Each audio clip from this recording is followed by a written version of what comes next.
ABP news आपको रखे आगे।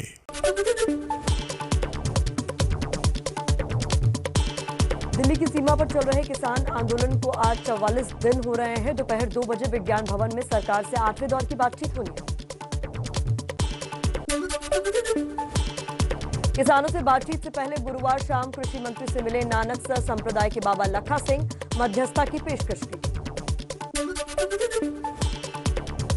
एबीपी न्यूज से बातचीत में बाबा लखा सिंह का बड़ा दावा, बोले परेशान कृषि मंत्री रो पड़े। कहा सरकार थोड़ा पीछे हटने के लिए तैयार है, किसानों को भी जिद छोड़नी चाहिए।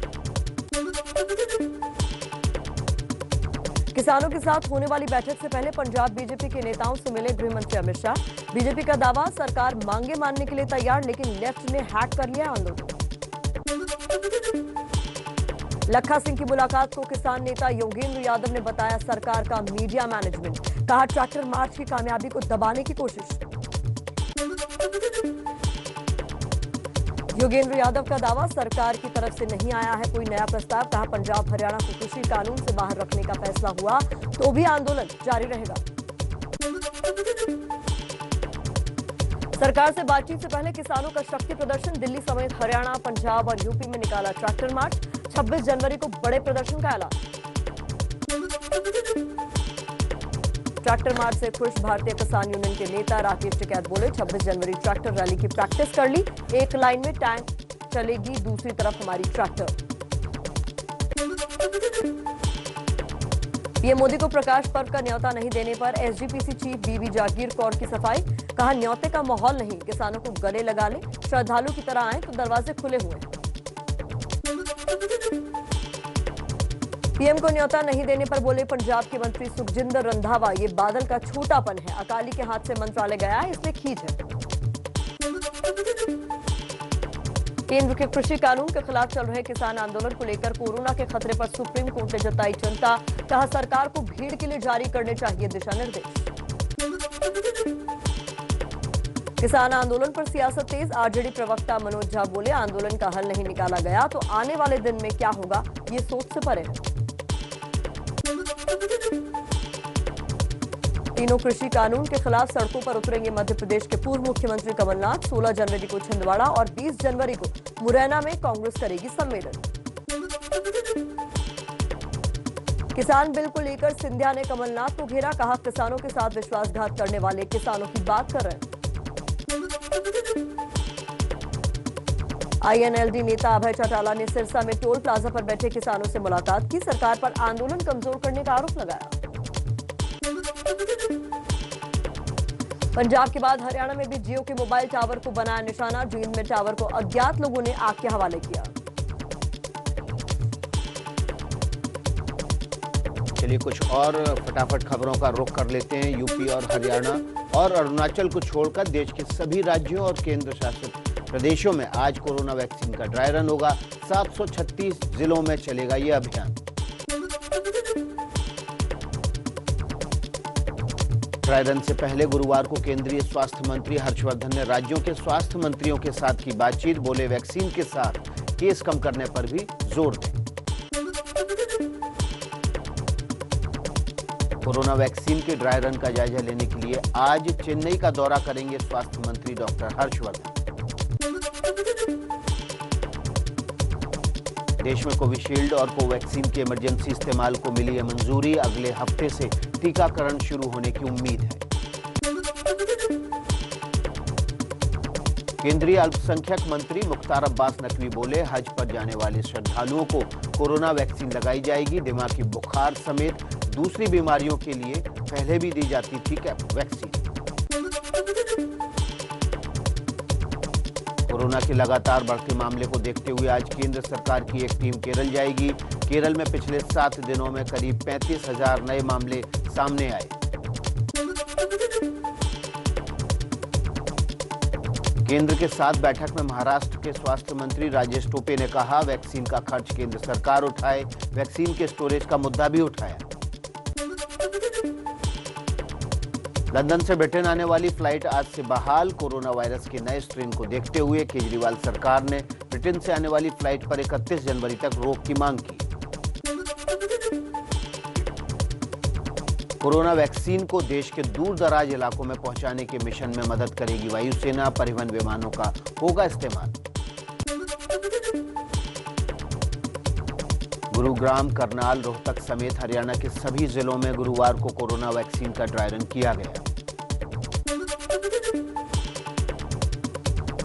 कोरोना वैक्सीन को लेकर सियासत जारी। यूपी बीजेपी की नेता विनीता अग्रवाल ने वैक्सीन का विरोध करने वालों को गद्दार कहा।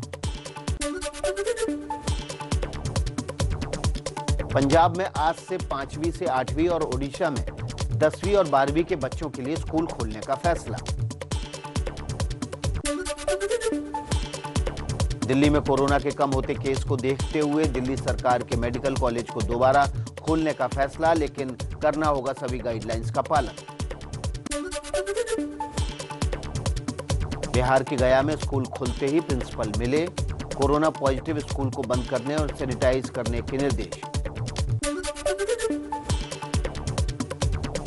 बिहार के कैमूर में नियम के खिलाफ छोटे बच्चों के लिए खुलने वाले 7 प्राइवेट स्कूल और 1 कोचिंग संस्थान पर कार्रवाई, जांच के आदेश दिए। विकास ने आपको कोरोना अपडेट दी। अब जान लीजिए देश भर में सियासत में क्या कुछ हो रहा है फटाफट अंदाज में। बीजेपी अध्यक्ष जेपी नड्डा का कल पश्चिम बंगाल दौरा, वर्तमान में करेंगे रैली। टीएमसी के कुछ नेताओं के शामिल होने की खबर। किसान परिवारों के घर से एक मुट्ठी चावल कार्यक्रम की शुरुआत करेंगे।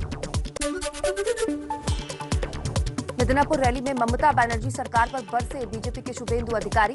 किसानों से अन्याय का लगाया आरोप। अभिषेक बनर्जी को कहा वसूली भतीजा। वसूली भतीजा बोलने पर भड़के टीएमसी सांसद अभिषेक बनर्जी। कहा साबित हो गया तो मैं खुद फांसी पर लटक जाऊंगा। ईडी सीबीआई की भी जरूरत नहीं पड़ेगी। पश्चिम बंगाल के दुर्गापुर की रैली में बोले एमपी के गृहमंत्री, सरकार बनते ही पश्चिम बंगाल में भी लागू करेंगे लव जिहाद कानून। पश्चिम बंगाल की सियासी हिंसा को लेकर टीएमसी पर नरोत्तम मिश्रा का निशाना। बोले हिंसा फैलाना है तो पाकिस्तान और फ्रांस जाएं, यहां नहीं करने देंगे हिंसा। बीजेपी महासचिव कैलाश विजयवर्गीय ने 51% वोट के साथ बंगाल में बीजेपी सरकार बनने का दावा किया।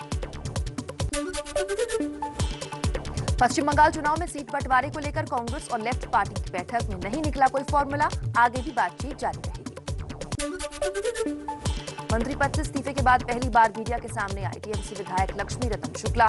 कहा टर्म पूरा करूंगा, फिलहाल राजनीति छोड़ रहा हूं। क्रिकेट खेलते हुए एबीपी न्यूज संवाददाता कुंतल की गेंद पर बोल्ड हो गए लक्ष्मी रतन। बिहार में कैबिनेट विस्तार की चर्चा के बीच हलचल तेज है। सीएम नीतीश से मिले बिहार बीजेपी के अध्यक्ष संजय जायसवाल और भूपेंद्र यादव। भूपेंद्र यादव से मुलाकात को जेडीयू अध्यक्ष आरसीपी सिंह ने बताया शिष्टाचार मुलाकात। कहा कैबिनेट विस्तार बहुत बड़ा मुद्दा नहीं, समय पर हो जाएगा। भागलपुर के जेडीयू विधायक नीरज कुमार उर्फ गोपाल मंडल का वीडियो वायरल। वीडियो में कह रहे हैं 6 महीने में हट जाएंगे नीतीश, तेजस्वी होंगे नए सीएम। मोदी को पहले कोरोना वैक्सीन लगवाने की मांग उठाकर चर्चा में आए कांग्रेस विधायक दल के नेता अजीत शर्मा। बोले कांग्रेस मजबूत हुई है, कोई नेता पार्टी नहीं छोड़ रहा। किसान आंदोलन को लेकर सोनिया गांधी का मोदी सरकार पर हमला। कहा 44 दिन से किसान बैठे हैं और निरंकुश सरकार गरीब किसानों की कमर तोड़ने में लगी।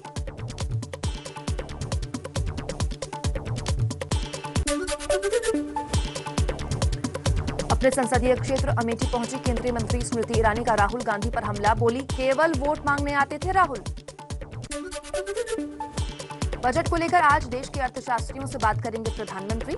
आर्थिक सुधारों पर चर्चा करेंगे। अवैध निर्माण में सोनू सूद पर कार्रवाई में दोहरे मापदंड के आरोपों को बीएमसी ने नकारा। कहा वक्त पर उचित कार्रवाई जरूरत है। सोनू सूद पर बीएमसी के नोटिस के बावजूद रिहायशी जगह पर होटल निर्माण का आरोप है। बीएमसी ने पुलिस में शिकायत की है। बीएमसी विवाद के बीच आज शिरडी पहुंचने वाले हैं एक्टर सोनू सूद। साईं दर्शन के बाद बच्चों को ऑनलाइन पढ़ाई के लिए स्मार्टफोन बांटेंगे।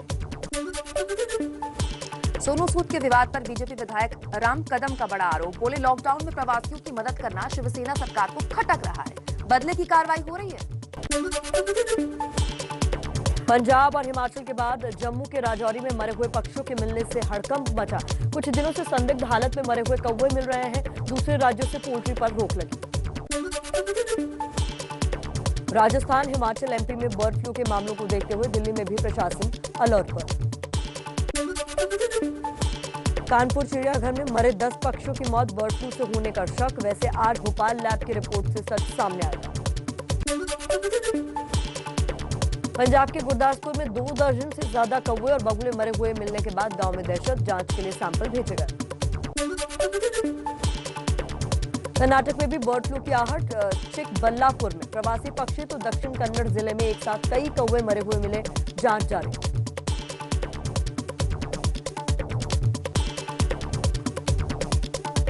तो अब रुख कर लेते हैं कुछ अपराध से जुड़ी खबरों का। ये खबर यूपी से है। यूपी के बदायूं में महिला से गैंगरेप और हत्या का आरोपी पुजारी सत्यनारायण गिरफ्तार हो गया है। एक भक्त के घर में छिपा था। पुलिस ने इसे गिरफ्तार कर लिया। इस पर 50,000 रुपए का इनाम था। अलीगढ़ पुलिस पर उठे सवाल। बदायूं के आरोपी की जगह उससे मिलती जुलती शक्ल वाले को कर लिया था गिरफ्तार, बाद में रिहा किया। बदायूं गैंग रेप कांड के पर राष्ट्रीय महिला आयोग की सदस्य चंद्रमुखी देवी का विवादित बयान। कहा, महिलाओं को अकेले कहीं आना जाना नहीं चाहिए। बदायूं गैंगरेप कांड पर बोले डिप्टी सीएम केशव प्रसाद मौर्य, ऐसी सजा मिलेगी कि कोई भी गलती करने से पहले सोचेगा। राजनीति करना इस पर ठीक नहीं। बदायूं गैंगरेप मामले में पुलिस की लापरवाही सामने आई। 4 जनवरी को शिकायत दर्ज करने के लिए अधिकारी नहीं थे मौजूद। पुलिस का कहना है पोस्टमार्टम के बाद शिकायत दर्ज करवाई गई।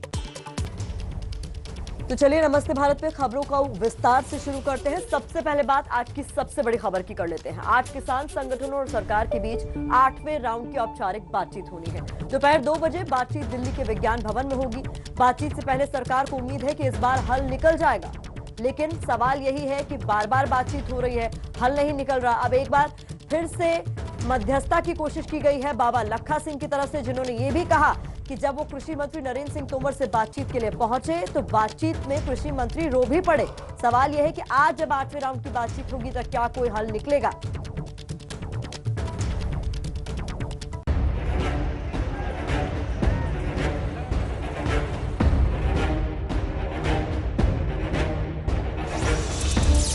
बातचीत से 24 घंटे पहले किसानों का ट्रैक्टर मार्च।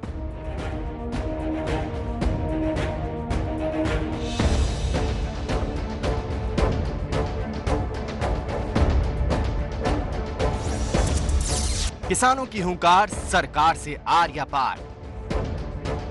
आज किसान आंदोलन को लेकर सरकार और किसानों के बीच 8वें दौर की वार्ता होनी है, लेकिन इस बातचीत से पहले किसानों ने ट्रैक्टर मार्च निकालकर अपने मंसूबे जाहिर कर दिए। गिनती तो ना ही है इनकी, लेकिन अंदाजा लगाया जा रहा है कि 15 से 17,000 ट्रैक्टर आज दिन है फिलहाल। भाई तस्से मसाज ना ईद तक ना हुई तो आगे होगी, होना तो पड़ेगा सरकार ने। तो तस्से मसाज संदेश यही है, सरकार जल्दी जल्दी मान जाए, नहीं इससे भी बड़ा प्रोग्राम होगा 26 तारीख को। 26 तारीख को हमारा ही झंडा जड़ेगा, सरकार का नहीं जड़ेगा। जिन्ना चक काले रद्द नहीं करता, वापस नहीं लेंदा। जिन्ने काले कानून वापस नहीं हो गए तब तक ये ऐसे ही चलेगा। ट्रैक्टर पर किसानों ने दिल्ली के चारों ओर चक्कर लगाए और बताया कि वो एक हैं और बिना कृषि कानून को रद्द करवाए वो वापस जाने को तैयार नहीं। किसान संगठनों और सरकार के बीच दोपहर 2 बजे विज्ञान भवन में बातचीत होनी है। बातचीत फेल होने पर 26 जनवरी को ट्रैक्टर रैली निकालने का ऐलान किसान पहले ही कर चुके हैं। इस तरह के प्रोग्राम ये चलते रहेंगे गांव-गांव, और ये प्रोग्राम बनाएंगे और तिरंगा झंडा लगा के और 26 जनवरी की परेड में शामिल होंगे। तो यानी दिल्ली के अंदर भी ये रैली? हाँ, दिल्ली के अंदर परेड में शामिल होंगे ना, जहाँ पे किसान पथ है, जो ये राजपथ कहते हैं। राजपथ तो शाही तो खत्म होगी, अब राजपथ कहाँ है, अब तो किसान पथ है और उस पर वो शामिल होंगे। हम ये कह सकते हैं कि पूरे देश भर में किसान रैली, ट्रैक्टर रैली निकलेगी 26 जनवरी। ट्रैक्टर रैली निकलेगी 26 तारीख को। सरकार ने भी इस बार हल निकालने के लिए कोशिशें तेज कर दी हैं। इस तस्वीर को देखिए, एक तरफ केंद्रीय मंत्री नरेंद्र सिंह तोमर बैठे हैं तो दूसरी तरफ पंजाब के मोगा की नानकसर संप्रदाय से जुड़े बाबा लखा सिंह। बाबा लखा सिंह ने सरकार और किसानों के बीच समाधान निकालने की पेशकश की है। किसान आंदोलन से जुड़े लोग बाबा लखा सिंह के मध्यस्थ बनने को मीडिया मैनेजमेंट का हिस्सा करार दे रहे हैं। कई दिन से ये लोच रहा था कि कैसे हम सरकार से मिलें और दोनों पासे तरफ से मिलकर हम अपनी जो आवाज है दोनों के बीच काम करके और दोनों को जो मिला सकें। दूसरी तरफ कृषि मंत्री नरेंद्र सिंह तोमर को भरोसा है कि किसानों को इस बार मना लिया जाएगा और आंदोलन खत्म होगा। भारत सरकार देश के समस्त किसानों के प्रति और उनके हितों के प्रति पूरी तरह प्रतिबद्ध है। सरकार तो किसानों के साथ है, बार बार सीना ठोक के कह रही है और मजबूती के साथ कह रही है। कोई भी एजिटेशन अगर जनता के लिए इरिटेशन बनता है तो अपने जो मूल उद्देश्य है उससे भटक जाता है। सरकार को भले ही भरोसा हो कि इस बार हाथ भी मिलेंगे और दिल भी, लेकिन पिछले 7 बातचीत के अनुभव निराश करने वाले ही हैं। 14 अक्टूबर को 29 किसान संगठनों और कृषि सचिव के बीच हुई बैठक, नतीजा फेल। 13 नवंबर 32 किसान संगठन और मंत्रियों की बातचीत, बैठक बेनतीजा। 1 दिसंबर तीसरे दौर की बातचीत में 35 किसान संगठन, लेकिन बातचीत विफल। 3 दिसंबर 40 किसान संगठनों के संग बातचीत, नतीजा असहमति। 5 दिसंबर 5वां दौर, बातचीत फेल। 30 दिसंबर 40 किसान संगठनों से सरकार की बात, 2 मुद्दों पर सहमति, लेकिन 4 जनवरी को एक बार फिर बातचीत से कोई हल नहीं निकला। अब आज एक बार फिर किसान संगठन और सरकार बातचीत के टेबल पर आमने सामने होंगे। अब देखो वहां चलेंगे तो बात करेंगे सरकार की, क्योंकि बिना मुकदमे की तारीख है, कुछ कह नहीं सकते। मुकदमा लिखा नहीं, यार तारीख लग रही है। ये बिना मुकदमे की तारीख पूरे देश में पहली बार ही लगी। पता नहीं कौन सी धाराओं में लगाई, क्या मामला हुआ, ये समझ में नहीं आया। बहुत तारीख दे रही, बिना मुकदमे की तारीख है। यही तो होगा। कौन सी आईपीसी की धारा थी, सीआरपीसी की धारा है, कौन सी धाराएं हैं ये, तो ये नहीं समझ में आई बात। एक तरफ सरकार और किसानों के बीच बातचीत लगातार फेल हो रही है, तो दूसरी तरफ रिलायंस के खिलाफ किसानों का गुस्सा कम होने का नाम नहीं ले रहा। हरियाणा के जिंद में गुस्साए किसानों ने जियो के मोबाइल टावर को आग लगा दी। पूरे टावर के उपकरण जलकर राख हो गए हैं। साफ है कि किसान जिद छोड़ने को तैयार नहीं और सरकार कृषि कानून को किसानों के हित में बता रही है। आज पूरे देश की नजर किसान और सरकार के बीच 8वें दौर की बात पर होगी।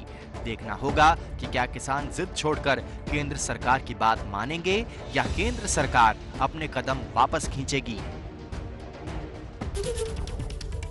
तो किसान आंदोलन की बात कर लेते हैं। आज किसानों और सरकार के बीच 8वें दौर की वार्ता से पहले हलचल तेज है। सामने आए मध्यस्थकार लखा सिंह ने केंद्रीय कृषि मंत्री नरेंद्र सिंह तोमर से मुलाकात की। एबीपी न्यूज के कार्यकारी संपादक जगविंदर पटियाल ने लखा सिंह से एक्सक्लूसिव बातचीत की है, जिसमें लखा सिंह ने बताया कि केंद्रीय कृषि मंत्री उनसे बातचीत के दौरान रो पड़े। आपको बता दें कि लखा सिंह नानकसर संप्रदाय से जुड़े हुए हैं और अच्छा खासा इस संप्रदाय पर असर रखते हैं। हालांकि वो पंजाब से ताल्लुक नहीं रखते हैं, वो उनका निवास कोटा में है, लेकिन इस दौरान उन्होंने कृषि मंत्री से बातचीत करके इस आंदोलन में जुड़े तमाम संप्रदाय के लोगों के बीच हलचल तो जरूर पैदा की। नानकसर संप्रदाय के बाबा लखा सिंह जी की कृषि मंत्री नरेंद्र सिंह तोमर से 2 घंटे की मुलाकात हुई। आखिरकार क्या कुछ हुआ इस मुलाकात में और किसान आंदोलन को लेकर कृषि मंत्री और बाबा लखा सिंह में क्या बातें हुई, ये सब जानने के लिए बाबा लखा सिंह एबीपी न्यूज पर मौजूद हैं। लखा सिंह जी, सबसे पहले ये जानना चाहते हैं कि जो मीटिंग थी ये किस लिए हुई, क्या बातें हुई, 2 घंटे तक मीटिंग में क्या चर्चा हुई? असलियत में हमारे दिल में जो बहुत ज़्यादा दर्द था, जैसे कि पहले हमारे गुरु भाई बाबा राम सिंह, जिन्होंने अपने शरीर की विभूति जो अपने आप कुर्बान किया और तकरीबन 56-57 व्यक्ति जो वहाँ अपना आप शहादत दे चुके हैं। और हमारा वहाँ लंगर चलता है। जिस दिन के वहाँ मोर्चा लगा है, तीसरे दिन के बाद हमारा लंगर चालू हो गया था। तकरीबन 1.25 महीना हो गया। जो मेन स्टेज है सिग्गू बॉर्डर की स्टेज के बिल्कुल नज़दीक 50 गज की दूरी में, और मुझे वहाँ आना जाना पड़ता है, देखना पड़ता है क्या हो रहा है, कैसे हो रहा है।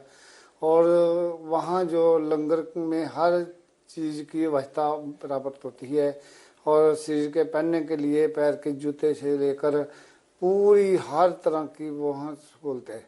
बाबा और जी, सेवा के करते लिए- करते हाँ खाने जी। पीने का इंतजाम करते करते जी, हाँ जी। आप नरेंद्र सिंह तोमर तक कैसे पहुंच गए? मैं कई दिन से ये लोच रहा था कि कैसे हम सरकार से मिलें और दोनों पासे तरफ से मिलकर हम अपनी जो आवाज़ है दोनों के बीच काम करके और दोनों को जो मिला सकें, क्योंकि जब ऐसा समय होता है दिल में पकड़ अपने आप ही बन जाती है।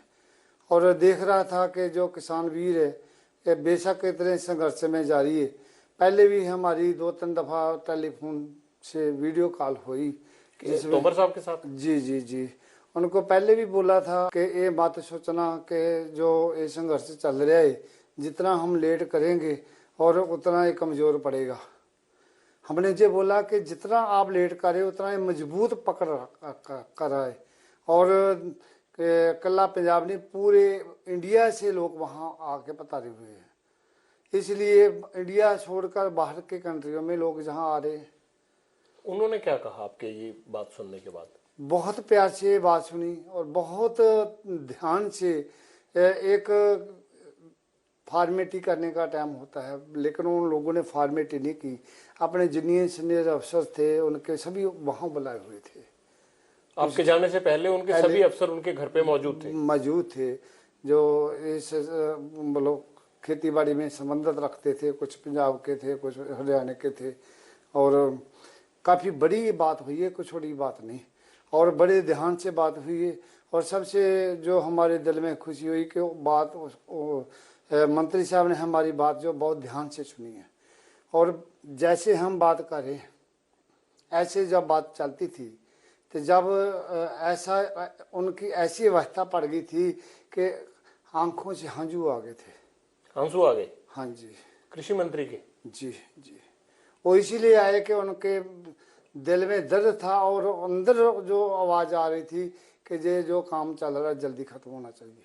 लेकिन बड़ा सवाल ये है बाबा जी कि अगर उनको इतना दर्द है, मैं आपकी बात से सहमत हूँ, लेकिन किसान तो एक ही शर्त रख रहे हैं ना कि आप कानून वापस लो। क्या उन्होंने आपको ये कमिटमेंट दी कि वो सरकार से ये बात करेंगे कि कानून वापस लेंगे? ये देखो बात, किसान अपनी जगह में डटे हुए हैं, सरकार अपनी जगह में डटी हुई है। एक दिन का संघर्ष नहीं है, कितना समय लंबा बीत गया। 6 महीने से भी पहले का संघर्ष चल रहा है और जब कोई फैसला लेना होता है सरकार ने तो मेरा ख्याल 1.5-2 साल से भी पहले काम चल रहा है। ठीक है ना। जो एक दफ़ा ऐलान हो जाता है उसको वापस लेना भी सरकार की तो हिट ही है ना। ठीक नहीं गल। और ये किसान जो कहते हैं हमारी भी हिट है, हमने जो संकल्प करके आए हम अपना कुर्बान कर देंगे, जाना लगा देंगे, लेकिन हम पीछे नहीं हटेंगे। कहीं आपको ये बात लगी कि सरकार इस आंदोलन से बहुत चिंतित है, बहुत परेशान है? मंत्री साहब ने बात की, मन में टेंशन तो है। कैसी टेंशन?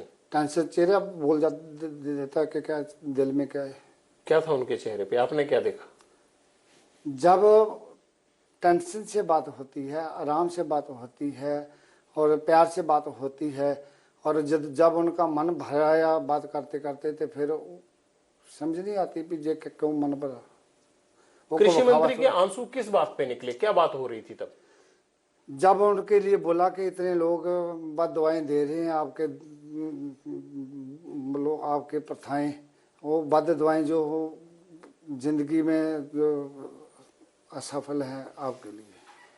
आपने ये कहा कि जो ये आंदोलन चल रहा है उसमें आपको बद्दुआएं मिल रही हैं और आपका जीवन सफल नहीं है इतनी बद्दुआओं के साथ, ये बोला आपने? जी। इस पे उनके आंसू निकल आए? जी। फिर कोई बात होती है तभी होता ना कोई दिल में छट बरतती है तभी कोई आवाज आती है ना। बहुत बहुत शुक्रिया। नानकसर संप्रदाय के बाबा लखा सिंह जी सरकार और किसानों के बीच में अपने आप को दूत की भूमिका में देख रहे हैं, लेकिन ये दूत कौन सा फार्मूला निकालकर किसानों में और सरकार के बीच इतने बड़े आंदोलन को खत्म करवाने के लिए तरीका निकालते हैं, ये पत्ते फिलहाल इन्होंने नहीं खोले हैं, क्योंकि इन्हें लगता है कि पत्ते खोलने से जो फॉर्मूला है उस पर असर पड़ सकता है या फिर क्योंकि आंदोलन इतना बड़ा है वो किसी दूसरी दिशा में जा सकता है। कैमरामैन सुमित के साथ जगविंदर पटियाल, एबीपी न्यूज, चंडीगढ़। किसान आंदोलन के बीच एक और बड़ी खबर है। कल एसजीपीसी ने पीएम मोदी को श्री गुरु तेग बहादुर साहिब के शताब्दी पर्व पर न्योता भेजने से इनकार किया था। अब अपडेट यह है कि एसजीपीसी इस न्योते विवाद में पाकिस्तान का जिक्र कर चुकी है। किसानों का समर्थन करते हुए एसजीपीसी प्रमुख ने कह दिया कि पाकिस्तान जाकर तो इंसाफ नहीं मांगेंगे। जागीर कौर ने फिर से दोहराया कि प्रकाश पर्व के लिए एसजीपीसी पीएम मोदी को विशेष न्योता नहीं देगा। जागीर कौर ने आगे कहा कि पीएम चाहे तो एक आम श्रद्धालु की तरह आ सकते हैं, जैसे बाकी श्रद्धालु आते हैं, उन्हें कोई रोकेगा नहीं, लेकिन हम खास तौर पर न्योता उन्हें नहीं भेजेंगे। पूरे मामले पर कांग्रेस ने कहा है कि पीएम को न्योता दिया जाना चाहिए था। एसजीपीसी का फैसला अकाली दल का छोटापन है, क्योंकि जागीर कौर अकाली दल से जुड़ी हुई है। तो जागीर कौर इससे पहले एबीपी न्यूज में हमने आपको सुनाया था, कह चुके हैं कि ऐसा माहौल नहीं है कि पीएम को न्योता देकर बुलाया जाए, लेकिन अगर पीएम चाहे तो एक आम श्रद्धालु की तरह आ सकते हैं, उन्हें कोई रोकेगा नहीं। पीएम को न्योता न भेजने पर अड़ा एसजीपीसी।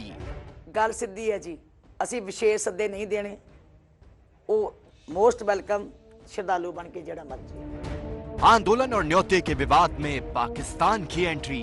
ते जिस कुर्सी ते अज बैठे है ते जे सानू ही मारन लग जान तो फिर इंसाफ कित्थों लवांगे? पाकिस्तान तो असीं इंसाफ नहीं लेना जाके। कृषि बिल रद्द करने के पक्ष में खुलकर उतरी शिरोमणि गुरुद्वारा प्रबंधक कमेटी। एक बारी इनू रद्द करके जेड़ी चीज वो मनते है वो दोबारा बना के ले आओ। श्री गुरु तेग बहादुर जी के 400वें प्रकाश पर्व पर पीएम मोदी को न्योता न मिलने के मुद्दे पर सियासी बहस अब और तेज हो गई है और विवाद में पाकिस्तान का जिक्र भी आ गया है।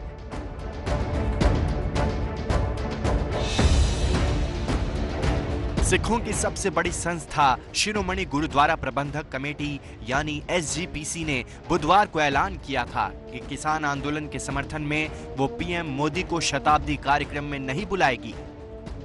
इस पर बीजेपी ने सवाल खड़े किए थे, लेकिन एसजीपीसी के प्रमुख बीबी जागीर कौर ने एबीपी नेटवर्क से एक्सक्लूसिव बातचीत में फिर से साफ कर दिया कि अब चाहे कुछ भी हो जाए, पीएम को न्योता नहीं मतलब नहीं भेजा जाएगा। ਬੀਬੀ ਜੀ ਕੀ ਗੱਲ ਹੋ ਗਈ ਕਿ ਇਸ ਪਰੰਪਰਾ ਨੂੰ ਤੋੜਤਾ ਗਿਆ ਇਸ ਵਾਰ ਕਿ ਪ੍ਰਾਈਮ ਮਿਨਿਸਟਰ ਨੂੰ ਨਹੀਂ ਬੁਲਾਣਾ? ਸਾਰਾ ਕਿਸਾਨ, ਸਾਰਾ ਪੰਜਾਬ, ਸਾਰਾ ਹਿੰਦੁਸਤਾਨ ਦਾ ਜੋ ਵੀ ਕਿਸਾਨ ਫੱਕੀ ਸੋਚ ਵਾਲੇ ਲੋਕ ਹੈ ਉਹ ਇਸ ਵੇਲੇ ਸੜਕਾਂ ਉੱਤੇ ਬੈਠੇ ਹੋਏ ਆ। ਉਹਨਾਂ ਦੇ ਅੰਦਰ ਬੜਾ ਰੋਹ ਹੈ, ਬਹੁਤ ਵੱਡਾ ਰੋਸ ਹੈ, ਬਹੁਤ ਵੱਡੀ ਪਰੇਸ਼ਾਨੀ ਦਾ ਸਾਨੂੰ ਸਾਹਮਣਾ ਕਰਨਾ ਪੈ ਰਿਹਾ। ਉਸ ਰੋਹ ਕਰਕੇ, ਉਸ ਰੋਸ ਕਰਕੇ ਜਿਹੜੇ ਸਮਾਗਮ ਹੈ ਉਹਨਾਂ ਦੇ ਵਿੱਚ ਸਪੈਸ਼ਲ ਤੌਰ ਤੇ ਵਿਸ਼ੇਸ਼ ਤੌਰ ਤੇ ਉੱਤੇ ਸੱਦੇ ਅਸੀਂ ਵੱਡੀਆਂ ਸ਼ਖਸੀਅਤਾਂ ਨੂੰ ਨਹੀਂ ਦੇ ਸਕਾਂਗੇ, ਕਿਉਂਕਿ ਹਾਲਾਤ ਸਾਜ਼ਗਰ ਨਹੀਂ। ਹਾਲਾਤਾਂ ਦੇ ਅਨੁਸਾਰ ਉਹਨਾਂ ਨੂੰ ਉੱਥੇ ਬੁਲਾਉਣਾ ਔਖਾ ਹੋ ਜਾਏਗਾ। ਸ਼੍ਰੋਮਣੀ ਗੁਰਦੁਆਰਾ ਪ੍ਰਬੰਧਕ ਕਮੇਟੀ ਇੱਕ ਬਹੁਤ ਹੀ ਜ਼ਿੰਮੇਵਾਰ ਸੰਸਥਾ ਜਿਸ ਨੇ ਲੋਕਾਂ ਦੀਆਂ ਭਾਵਨਾਵਾਂ ਨੂੰ ਵੀ ਦੇਖਣਾ, ਜਿਹਨੇ ਉੱਥੋਂ ਦੀਆਂ ਮਰਿਆਦਾ ਨੂੰ ਵੀ ਪਾਲਣਾ और जिन्हें आई हुई शख्सियत दे सन्मान विच कोई फर्क ना पै जाए उस गल का भी ध्यान रखना। मैं समझ नहीं पा रहा कि क्या वाकई किसान अंदोलन करके तुसी प्राइम मिनिस्टर नूं वो गल नहीं सुन रहे किसानां दी तां नहीं बुला रहे हो, या कोई तुहाडी ऐसी मजबूरी है कि उत्थे उन्हां दा अरेंजमेंट ठीक नहीं कर सकते? वो तो प्रधानमंत्री दी टीम ने करना हुंदा अरेंजमेंट, और पहला भी अरेंजमेंट रहिंदे हैं। तुसी सीधी सीधी गल दसो भी सद्दा क्यों नहीं दे रहे हो? नहीं, संस्था नूं ते कदी मुश्किल ही नहीं आ सकती कि उन्हां दा अरेंजमेंट नहीं किया जा सकता। साडे कोल खुल्लियां थावां ने, खुले पंडाल लगते हैं, हर थां दे उत्ते असीं उन्हां दी आओ भगत कर सकते हैं, क्योंकि नहीं देखो बुलाउणा नहीं चाहुंदे दा मतलब ये नहीं है कि वो आण ते असीं उन्हां नूं कहांगे तुसीं क्यों आए, ये नहीं कह सकते, क्योंकि एक श्रद्धालु किस बन के कभी कोई भी आ सकता है। सद्दा विशेष सद्दा नहीं देता। विवाद न्योते से शुरू हुआ था, लेकिन 48 घंटे के भीतर इसमें पाकिस्तान का जिक्र आ गया है। इंसाफ की बात करते हुए जागीर कौर ने अनजान में ही सही लेकिन हवाला पाकिस्तान का दे दिया। ते जिस कुर्सी ते अज बैठे है ते जे सानू ही मारन लग जान तो फिर इंसाफ कित्थों लवांगे? पाकिस्तान तो असीं इंसाफ नहीं लेना जाके। हर एक दे मन च इक्को ही रोस है ना जी कि नहीं, प्रधानमंत्री जी नूं अज अपने बच्चे बने आके सोचना चाहिए, अपना परिवार समझ के सोचना चाहिए, उन्होंने दया दिखानी चाहिए है, सत्कार विखाना चाहिए, प्यार विखाना चाहिए, बच्चों नूं गल ना लाना चाहिए। जिक्र पाकिस्तान का आया है तो अब बात दूर तक जा सकती है, क्योंकि इसमें बीजेपी को फ्री हिट मिल गया है। इधर पंजाब कांग्रेस ने भी एसजीपीसी के फैसले की आलोचना की है। प्राइम मिनिस्टर को वहाँ बुलाना चाहिए।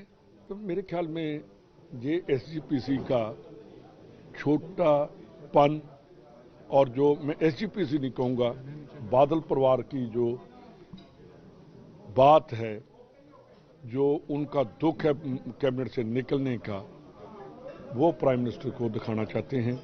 हमेशा धर्म के नीचे राजनीति रहनी चाहिए, धर्म के ऊपर राजनीति चाहिए नहीं चाहिए। बादल परिवार ने धर्म के राजनीति के नीचे धर्म को किया है, ये बिल्कुल बंद होना चाहिए। जागीर कौर अकाली दल का बड़ा चेहरा हैं और पार्टी विधायक रह चुकी हैं, इसलिए कांग्रेस ये आरोप लगा रही है। हालांकि जागीर कौर एसजीपीसी प्रमुख की हैसियत से अब भी किसानों के साथ खड़ी हैं।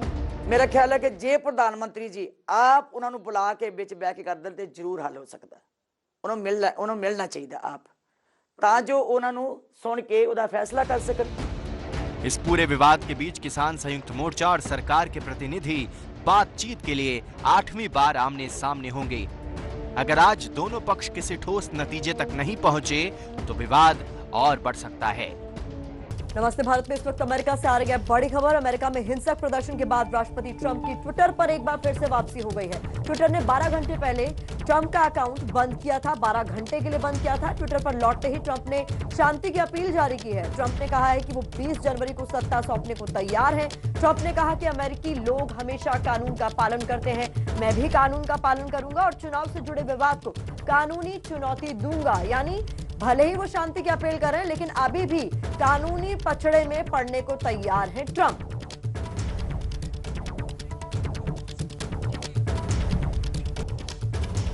और इस बीच देश भर के मौसम का हाल आपको बताएं। देश की राजधानी दिल्ली का सबसे पहले हाल जान लीजिए। आज सुबह 5:30 बजे देश की राजधानी दिल्ली का तापमान था 9.8, यानी कि अभी से करीब 1 घंटा पहले। अधिकतम तापमान आज 19 डिग्री रहने का अनुमान है। आज पूरे दिन कहीं कहीं बादल रह सकते हैं उत्तर भारत में, कहीं हल्की बारिश हो सकती है, कोहरा भी जबरदस्त रहेगा। यानी कि वीकेंड शुरू होने से पहले जबरदस्त मौसम आपका इंतजार कर रहा है, लेकिन थोड़ी एहतियात के साथ इस मौसम का लुत्फ उठाइएगा। आज सुबह 5:30 बजे जो मौसम का हाल था वो आपके सामने हमने रख दिया। अधिकतम तापमान 19 तक रह सकता है, लेकिन धूप नहीं निकलेगी, हल्की बूंदाबांदी जरूर रहेगी। इस बीच अमेरिका से एक बड़ी खबर आ रही है विकास। ये शुक्रिया प्रतिमा। इस वक्त अमेरिका से जो खबर आ रही है, हिंसक प्रदर्शन के बाद राष्ट्रपति ट्रंप की ट्विटर पर फिर से वापसी हो गई है। ट्विटर ने 12 घंटे के लिए ट्रंप का अकाउंट बंद किया था। ट्विटर पर लौटते ही ट्रंप ने शांति की अपील जारी की है। ट्रंप ने कहा कि वो 20 जनवरी को सत्ता सौंपने को तैयार हैं। ट्रंप ने यह भी लिखा, अमेरिकी लोग हमेशा कानून का पालन करते हैं, मैं भी कानून का पालन करूंगा और चुनाव से जुड़े विवाद को कानूनी चुनौती दूंगा। हालांकि सीधे तौर पर हार नहीं स्वीकार कर रहे हैं, वो अभी भी यही कह रहे हैं कि जो चुनावी नतीजे हैं उनको कानूनी तौर पर मैं चुनौती दूंगा, लेकिन जो भी सत्ता हस्तांतरण है, जो भी कानूनी प्रक्रिया है, उसका पालन करूंगा। साथ ही उन्होंने अपने समर्थकों से शांति की भी अपील की है। आपको बता दें, कल जब सेव अमेरिका मार्च चल रहा था, उस दौरान डोनाल्ड ट्रंप के भाषण के बाद हिंसा भड़क उठी थी और जो कैपिटोल संसद भवन है वहां पर डोनाल्ड ट्रंप के समर्थकों ने हिंसा की थी। चलते हैं अगली खबर के लिए सीधे प्रतिमा के पास। शुक्रिया विकास। अगली खबर भी अमेरिका से ही आ रही है, अपने दर्शकों को बता दें। अमेरिका के हाउस ऑफ रिप्रेजेंटेटिव्स के अध्यक्ष डेमोक्रेटिक पार्टी की नेता नैन्सी पेलोसी ने कैपिटल पर हुई हिंसा के लिए राष्ट्रपति ट्रंप को तत्काल हटाए जाने की मांग कर डाली है। पेलोसी ने इसके लिए संविधान के 25वें संशोधन का इस्तेमाल करने और जरूरत पड़ने पर तत्काल महाभियोग प्रक्रिया शुरू करने की मांग उठाई है। इस वक्त की बड़ी खबर हम आपको बता रहे हैं। स्पीकर नैन्सी पेलोसी ने उपराष्ट्रपति माइक पेंस से कहा है कि 25वें संविधान संशोधन के जरिए तुरंत उन्हें हटाया जाए। इस की बड़ी खबर हम आपको दिखा रहे हैं। कहा जा रहा है कि अगर संविधान संशोधन से बात न बने तो महाभियोग यानी इंपीचमेंट की प्रक्रिया के तहत ट्रंप को तत्काल हटाया जाए, क्योंकि कल जिस तरीके की हिंसा अमेरिका में हुई थी संसद भवन में, जिस तरीके से ट्रंप के समर्थकों ने उत्पात मचाया था, उसके बाद हर कहीं अमेरिका की निंदा हो रही है। और उसके बाद अब नैन्सी पेलोसी जो कि स्पीकर हैं, डेमोक्रेटिक पार्टी की नेता है, उन्होंने कह दिया है कि ट्रंप को तत्काल हटाया जाए। Calling for this seditious act, President has committed an unspeakable assault on our nation and our people. I join the Senate Democratic leader in calling on the Vice President to remove this president by immediately invoking the 25th Amendment.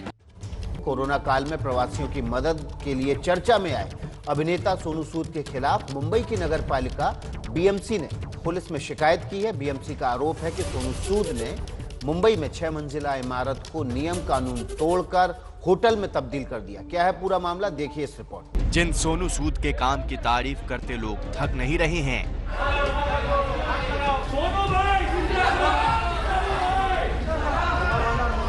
पिछले साल lockdown के दौरान जिन सोनू सूद ने अपनी छवि गरीबों के मसीहा के तौर पर पेश करने में कामयाबी पाई, सिरामिक में हम लोग 12 लोग हैं, जरा जाने दीजिए।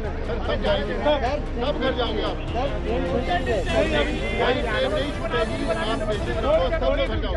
उन्हीं सोनू सूद पर नए साल के शुरुआत में ही असली जिंदगी में विलेन बनने के आरोप लग रहे हैं।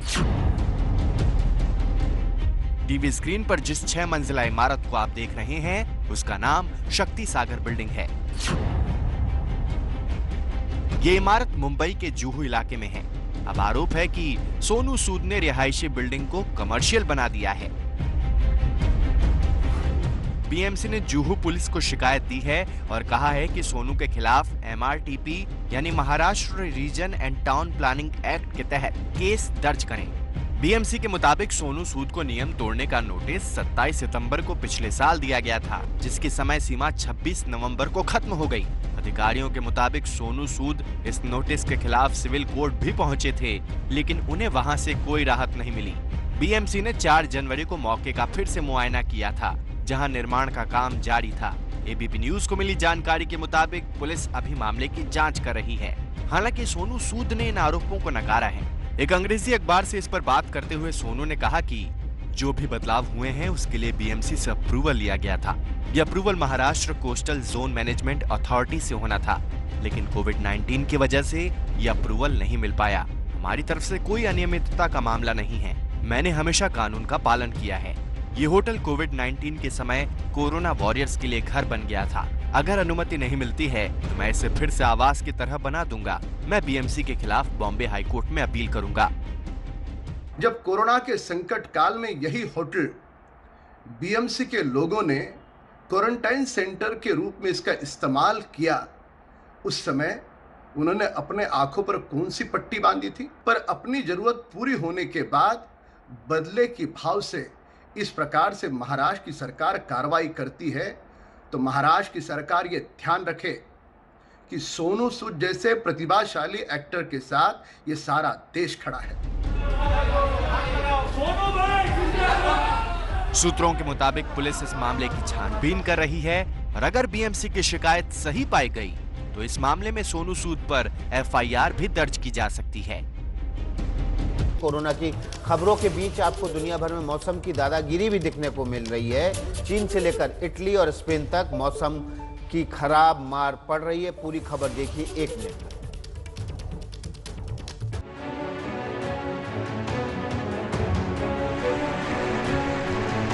इमारत की छत से हाईवे की ये तस्वीर बनाई गई है। साफ दिख रहा है कि यहां चीन में बर्फीली ठंड कैसे अपना जोर दिखा रही है।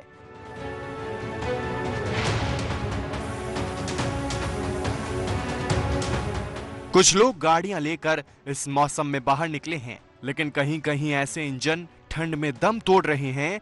तो देखिए कैसे पुलिस वालों ने गाड़ी को धक्का मारकर आगे बढ़ाया। चीन के ज्यादातर इलाकों का यही हाल है। सड़कें, टोल, नाके सब बर्फ में दबे हैं। अब जरा पुल के नीचे से गुजरती नदी की ये तस्वीर देखिए।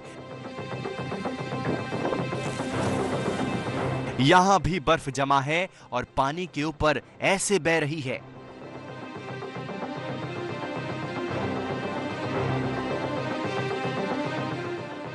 ये तस्वीरें चीन के डैलियान शहर की हैं। यहां तापमान माइनस में ही गिरता जा रहा है।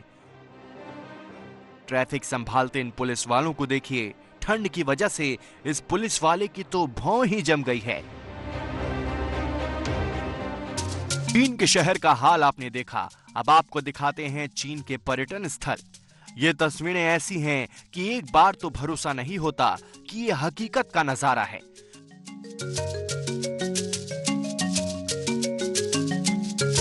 पूर्वी चीन के शैनडोंग में ये सैलानी बर्फबारी के नजारे का मजा लेने पहुंचे हैं।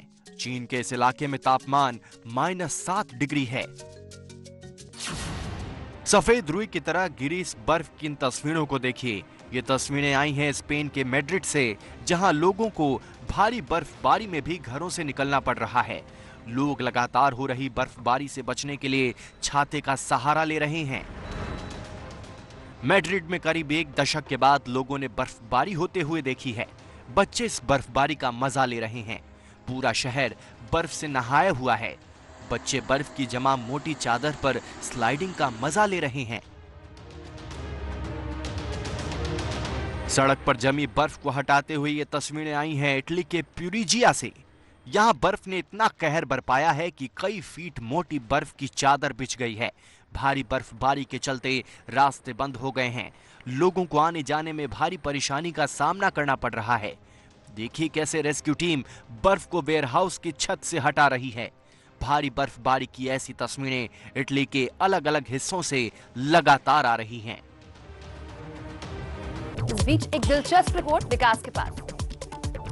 यह एक खबर विस्तार से है और बड़ी इंटरेस्टिंग है। ऊंट के पैर पालने में दिख जाते हैं, इस कहावत को आपने सुना होगा। इस कहावत को साबित कर दिखाया है उड़ीसा के 7 साल के बच्चे ने। छोटी उम्र में बड़ी कामयाबी की कहानी इस रिपोर्ट में देखिए।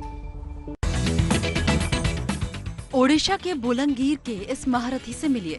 नाम है वेंकटरमन पटनायक और उम्र है महज 7 साल, लेकिन काम अपनी उम्र से तिगुने वाले। जी हाँ, जिस जावास्क्रिप्ट, पाइथन, HTML, CSS जैसी सॉफ्टवेयर कोडिंग लैंग्वेज सीखने में अच्छों के पसीने छूट जाते हैं, उन्हें मात दे डाली है इस छोटे बच्चे ने। महज 7 साल की उम्र में वेंकट ने MTA यानी माइक्रोसॉफ्ट टेक्नोलॉजी एसोसिएट की परीक्षा को पास कर इतिहास रच डाला। आपको बता दें कि टेक्नोलॉजी में करियर बनाने वाले लोगों के लिए वैश्विक स्तर पर MTA टेस्ट होता है। वेंकट पटनायक के इस गजब के कारनामे ने सबको हैरान कर डाला।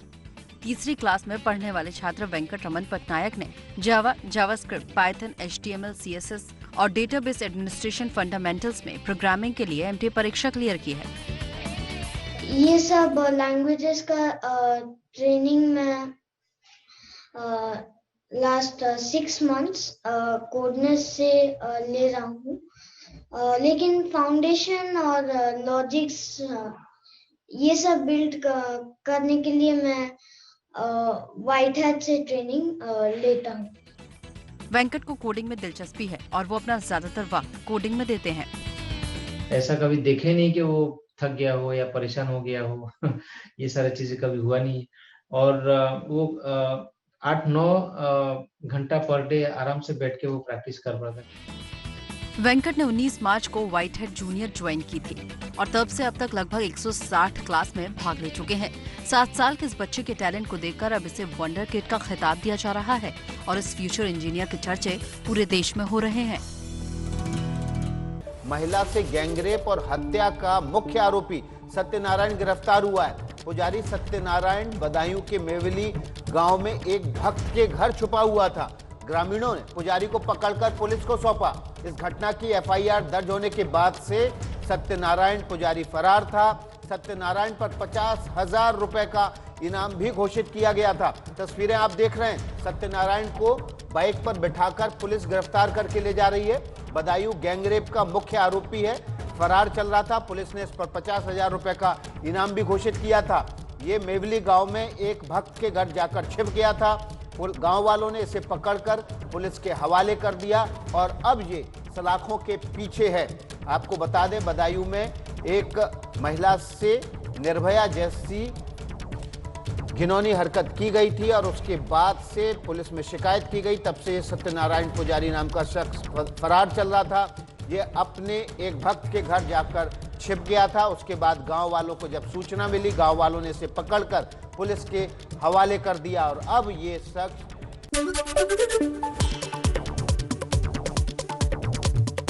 बीजेपी अध्यक्ष जेपी नड्डा का कल पश्चिम बंगाल दौरा, बर्धमान में करेंगे रैली। टीएमसी के कुछ नेताओं के शामिल होने की खबर।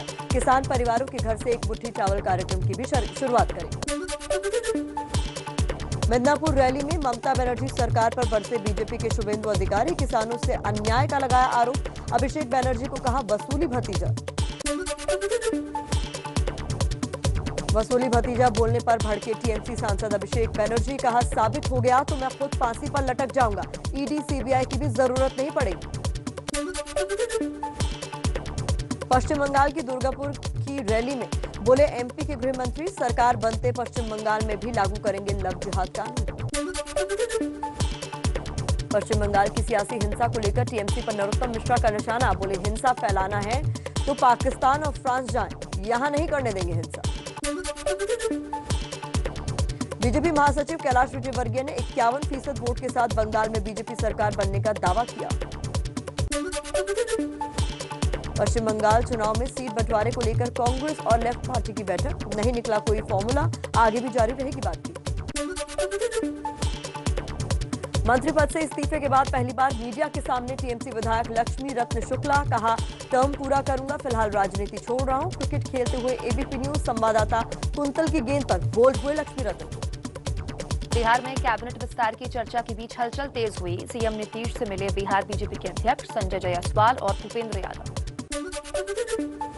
भूपेंद्र यादव से मुलाकात को जेडीयू अध्यक्ष आरसीपी सिंह ने बताया शिष्टाचार मुलाकात, कहा कैबिनेट विस्तार बहुत बड़ा मुद्दा नहीं, वक्त पर हो जाएगा।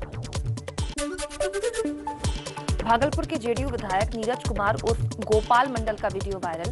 वीडियो में कह रहे हैं 6 महीने में हट जाएंगे नीतीश, तेजस्वी होंगे नए सीएम। मोदी को पहले कोरोना वैक्सीन लगवाने की मांग उठाकर चर्चा में आए बिहार कांग्रेस विधायक दल के नेता अजीत शर्मा बोले कांग्रेस मजबूत हुई है, कोई नेता पार्टी छोड़कर नहीं जा रहा।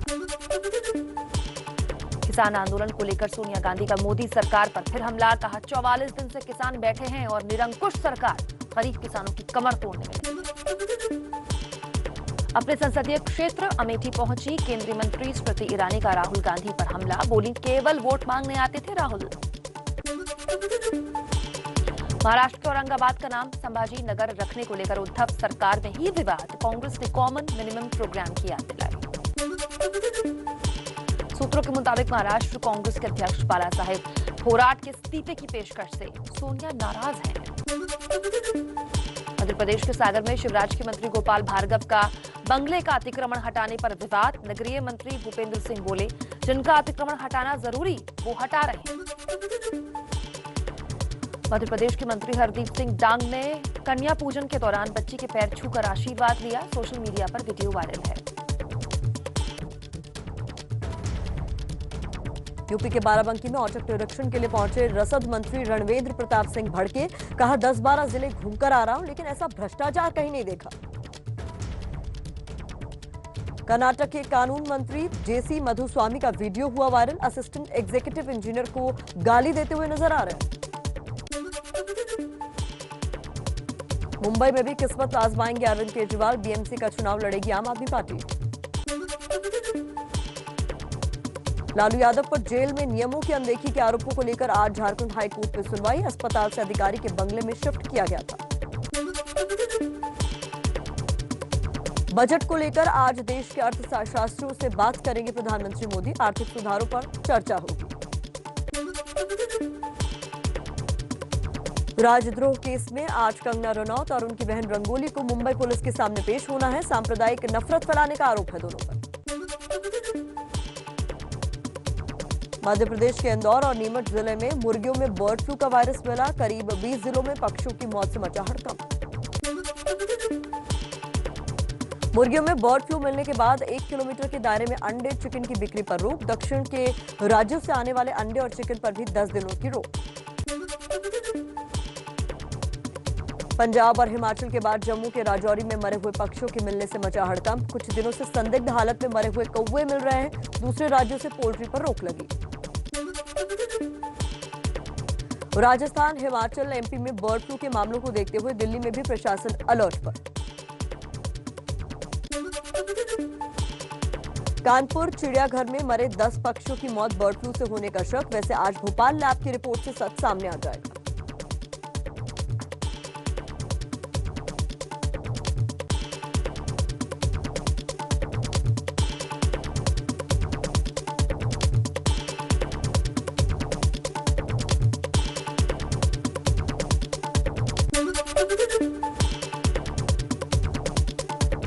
पंजाब के गुरदासपुर में 2 दर्जन से ज्यादा कौवे और बगुले मरे हुए मिलने के बाद गांव में दहशत, जांच के लिए सैंपल भेजे गए। कर्नाटक में भी बर्ड फ्लू की आहट, चिकबल्लापुर में प्रवासी पक्षी तो दक्षिण कन्नड़ जिले में एक साथ कई कौवे मरे हुए मिले, जांच जारी। गैंगरेप और हत्या का आरोपी पुजारी सत्यनारायण गिरफ्तार, एक भक्त के घर में छिपा था, पुलिस ने रखा था 50,000 का इनाम। अलीगढ़ पुलिस पर उठे सवाल, बदायूं के आरोपी की जगह किसी और मिलती जुलती शक्ल वाले शख्स को गिरफ्तार कर लिया, बाद में रिहा करना पड़ा। बदायूं गैंगरेप कांड पर राष्ट्रीय महिला आयोग के सदस्य चंद्रमुखी देवी का विवादित बयान, कहा महिलाओं के बेवक्त अकेले नहीं आना जाना चाहिए। बदायूं गैंगरेप कांड पर बोले डिप्टी सीएम केशव प्रसाद मौर्य, ऐसी सजा मिलेगी, कोई भी गलती करने वाला पहले सोचेगा, राजनीति करना ठीक नहीं। बदायूं गैंगरेप केस में पुलिस की लापरवाही भी सामने आई। 4 जनवरी को शिकायत दर्ज करने के लिए अधिकारी तक नहीं मौजूद थे। पुलिस का कहना है कि पोस्टमार्टम के बाद शिकायत दर्ज हुई है। राजस्थान के जोधपुर में हेलीकॉप्टर से अभ्यास के दौरान झील में छलांग लगाने के बाद एक जवान लापता, तलाश जारी। मुंबई से सटे मीरा भाईंदर में बंदूक की नोक पर ज्वेलरी शॉप से दिन दहाड़े लूट, सीसीटीवी में कैद हुई अपराधियों की तस्वीरें। राजस्थान के बूंदी में आधा दर्जन नकाबपोश बदमाशों ने मंदिर में की लूटपाट, चांदी के 2 सिंहासन भी उठाकर लेकर गए।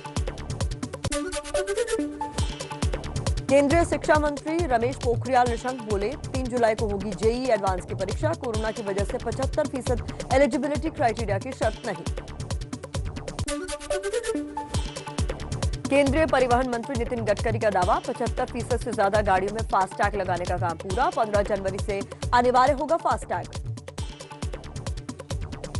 इस बीच एक डराने वाली खबर मुंबई से आ रही है विकास। ये कुमकुम, ये मुंबई से खबर है, एक ऐसी खबर जो किसी के भी रोंगटे खड़ा कर देगी। 2.5 साल से एक परिवार अपने बेटे के अंतिम संस्कार के लिए इंतजार कर रहा है।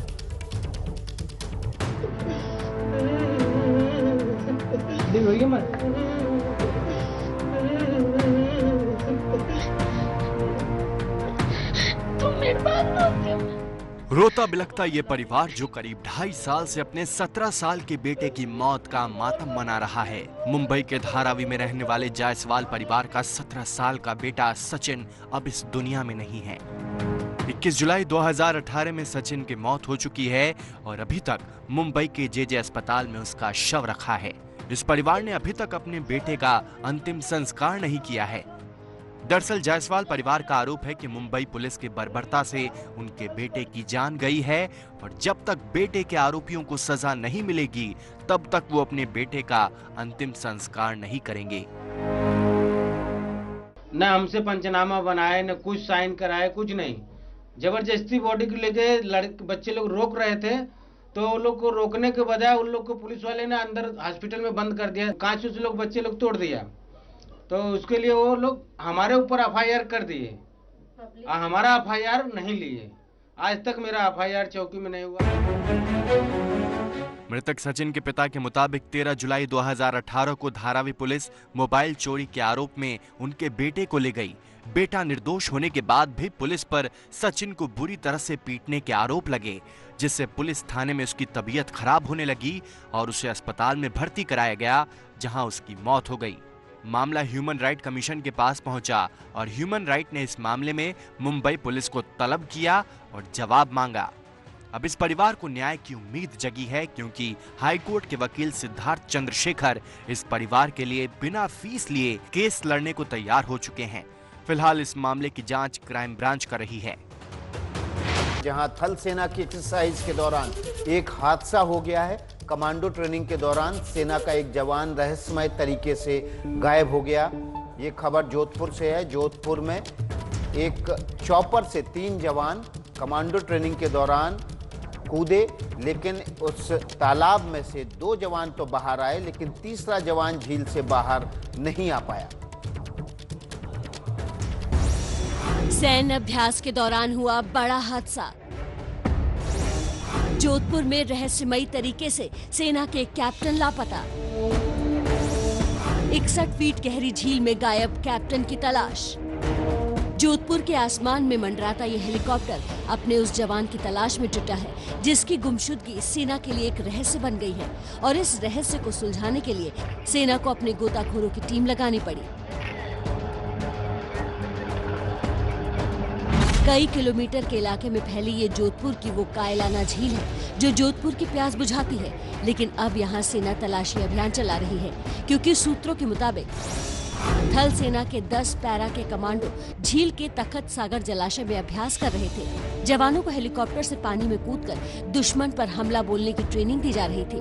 गुरुवार को इस एक्सरसाइज के तहत 4 जवानों ने हेलीकॉप्टर से छलांग लगाई, लेकिन सिर्फ 3 जवान ही पानी से बाहर आ सके। चौथा जवान लापता हो गया और वो चौथे जवान हैं कैप्टन अंकित गुप्ता, जिनकी गुमशुदगी से हड़कंप मच गया।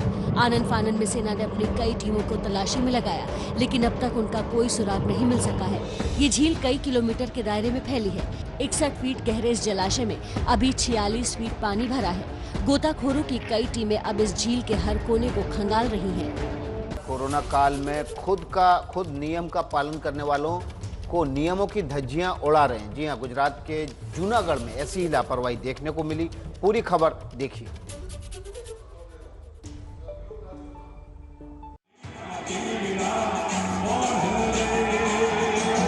सैकड़ों की तादाद में झूमते नाचते ये लोग गरबा कर रहे हैं।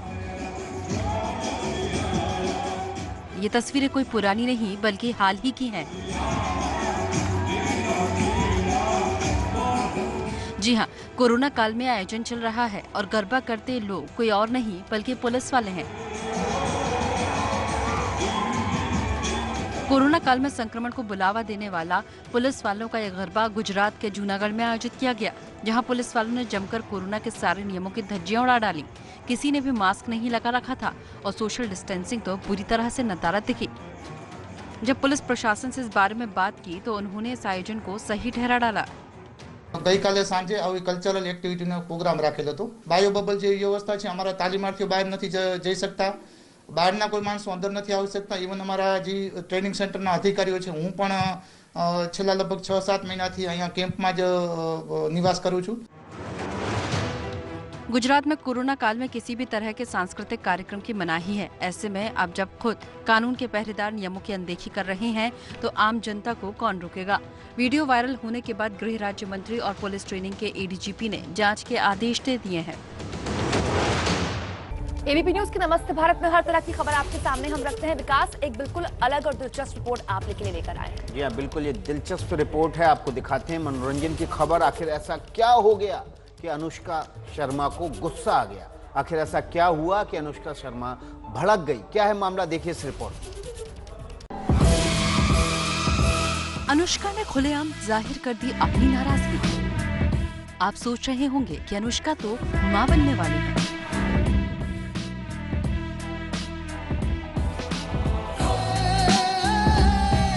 ऐसे में वो किस पर इतना गुस्सा हो गई, बताएंगे आपको, लेकिन पहले ये तस्वीर देखिए।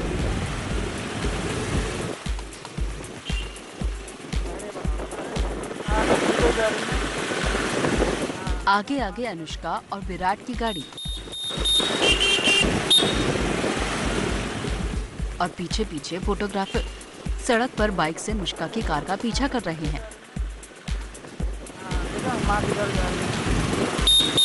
हर कदम अनुष्का को साय की तरह फॉलो करते पेपराजी। अनुष्का जल्द मां बनने वाली हैं और अक्सर घर से बाहर निकलती रहती हैं और हर बार पेपराजी इन्हें कैमरे में कैद करने के लिए तैयार रहते हैं।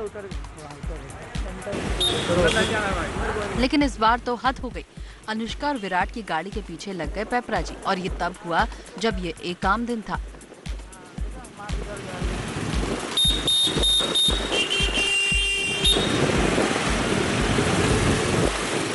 अनुष्का किसी आम दिन की तरह कहीं जा रही थी। उन्हें लेकर कोई बड़ी खबर नहीं आई थी।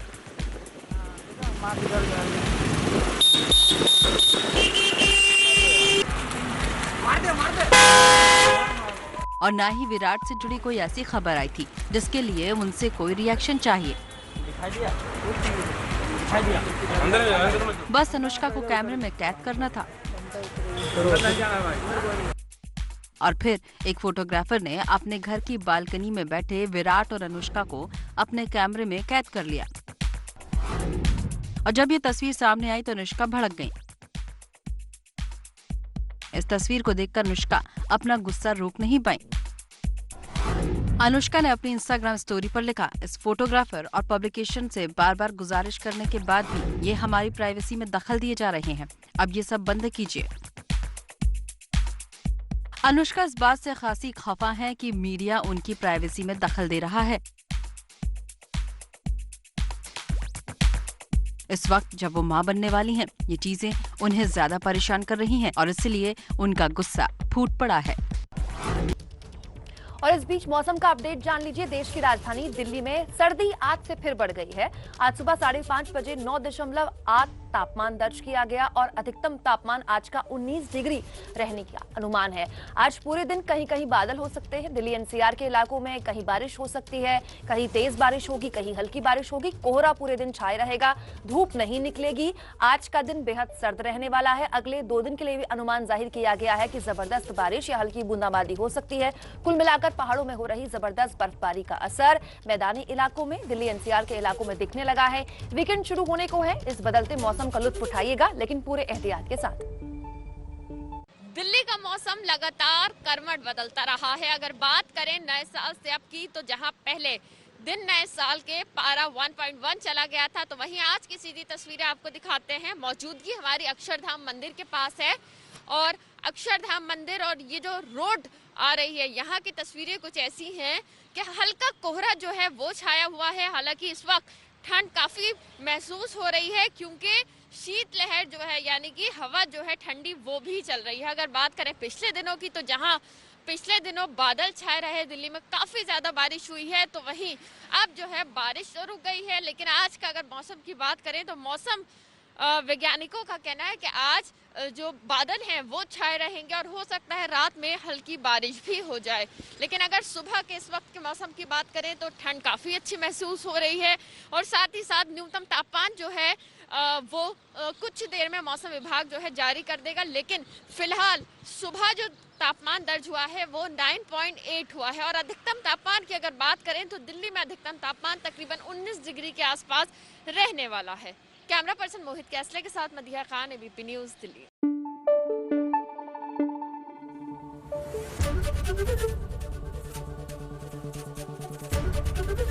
एबीपी न्यूज़ आपको रखे आगे।